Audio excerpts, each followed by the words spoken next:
तर तिकडे रायगडमध्ये भाजप शिवसेनेत जुंपल्याचं पाहायला मिळालं। अलिबागच्या जागेवरून दोन्ही पक्षातून दावे प्रतिदावे करण्यात आले। अलिबागची जागा आम्ही भाजपला सोडली असा दावा महेंद्र दळवी यांनी केला, तर शिवसेना तयार नव्हती म्हणून आम्ही लढवली। भाजपचे सतीश धारप यांनी हा प्रतिदावा केला। अलिबागची परिस्थिती वेगळी आहे। आम्ही युती धर्म पाळूनच पुढे चाललोय। अलिबागमध्ये युतीच्या माध्यमातून ती सीट बीजेपीला आपण सोडली आहे। जशी मुरुड आमची सत्ता या ठिकाणी होती, त्यामुळे मुरुडच्या नगराध्यक्ष आम्ही घेतलेले आहे।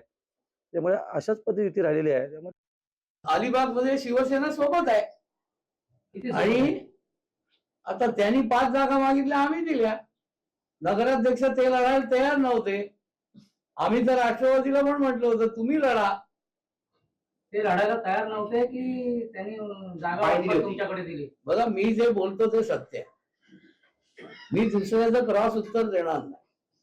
मी 100% सांगतो ते लढायला तयार नव्हते, त्यामुळे आम्ही लढलो। आम्हाला काय बिनविरोध द्यायची नव्हती, कारण अलिबागचे नगराध्यक्ष काही माझे सोयरे नाही। लोकशाही मराठी ऐका, पहा, जागरूक रहा।